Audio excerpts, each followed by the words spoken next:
দেশপ্রেমিকের সবচেয়ে বড় উদাহরণ তো বাংলাদেশ ছাত্রলীগ। কাদেরকে দেশপ্রেম শেখাতে চান, দেশপ্রেমের বড়াই বাংলাদেশ ছাত্রলীগের সামনে কখনো করতে আসবেন না। বাংলাদেশের প্রত্যেক শিক্ষার্থীর কানে এটি আমরা পৌঁছে দিতে চাই। বাংলাদেশ ছাত্রলীগ যৌক্তিক সংস্কার চায়।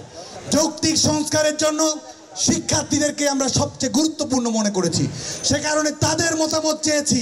তাদের মতামত আমরা সংশ্লিষ্ট সকল পক্ষের কাছে তুলে ধরব এবং তার আলোকেই বিচার বিভাগীয় পর্যবেক্ষণের পরে নির্বাহী বিভাগ, জনপ্রতিনিধিত্বমূলক সরকার, মুক্তিযুদ্ধের চেতনার সরকার, স্মার্ট বাংলাদেশের সরকার এবং সবচেয়ে বড় কথা তারুণ্যের সরকার, শেখ হাসিনার সরকার যে যৌক্তিক সিদ্ধান্ত দেবে বাংলাদেশের ছাত্র সমাজ সেটাই মেনে নেবে বলে আমরা দৃঢ়ভাবে বিশ্বাস করি। আরেকটি বিষয় বলতে চাই যে আমাদের গতকালকেও আপনারা জানেন যে ছাত্রলীগের নেতাকর্মীদের উপরে কিভাবে পাশবিক দানবিক কর্মকাণ্ড পরিচালনা করা হয়েছে, আক্রমণ পরিচালনা করা হয়েছে। 5 শতাধিক ছাত্রলীগের নেতাকর্মী আজকে আহত হয়েছে, অনেকে শঙ্কাযুক্ত অবস্থার মধ্যে রয়েছে। আমাদের ধানমন্ডি থানা ছাত্রলীগের সাধারণ সম্পাদক, নিউ মার্কেট থানা ছাত্রলীগের সাধারণ সম্পাদক, তিনি গুলিবিদ্ধ হয়েছেন। বাংলা কলেজ ছাত্রলীগের কর্মী, তিনি গুলিবিদ্ধ হয়েছেন। আবু যর গিফারি কলেজ ছাত্রলীগের কর্মী, তিনি গুলিবিদ্ধ হয়েছেন। এই গুলিগুলো কারা করেছে?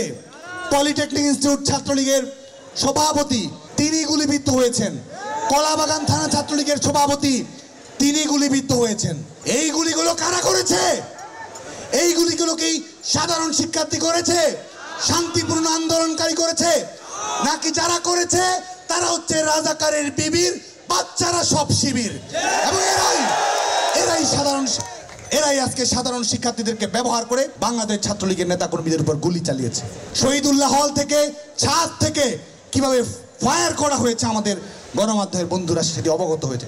তাহলে তারা কি শান্তিপূর্ণ আন্দোলন করছে, নাকি তারা সশস্ত্র কর্মকাণ্ড পরিচালনা করে শিক্ষা প্রতিষ্ঠানগুলোতে অস্থিতিশীল পরিবেশ তৈরি করার চেষ্টা করছে? আজকে গণমাধ্যমের বন্ধুদের কাছে এটা আমরা আহ্বান জানাবো।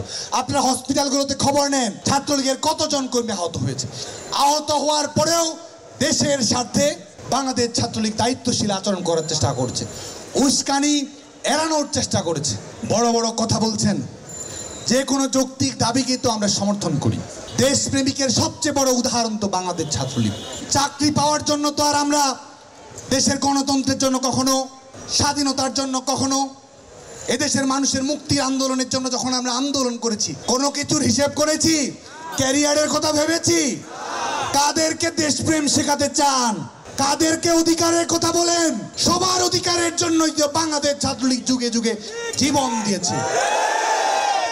শিক্ষার্থীদের যৌক্তিক দাবি আদায়ে যেমন আমাদের সমর্থন রয়েছে, একই সঙ্গে এটিও সুস্পষ্ট করে বলতে চাই যে দেশপ্রেমের বড়াই বাংলাদেশ ছাত্রলীগের সামনে কখনো করতে আসবেন না। বাংলাদেশ ছাত্রলীগ জানে এদেশের মানুষের স্বার্থে, গণমানুষের স্বার্থে, সাধারণ শিক্ষার্থীদের অধিকার আদায়ের স্বার্থে কিভাবে লড়ে যেতে হয়, সংগ্রাম করতে হয়। যে মুখ দিয়ে অধিকার অধিকার বলে চিৎকার করছেন, সমতা সমতা বলে চিৎকার করছেন, মেধা মেধা বলে চিৎকার করছেন, সেই বাংলা ভাষার অধিকারই তো বাংলাদেশ ছাত্রলীগ এদেশের ছাত্র সমাজকে দিয়েছে।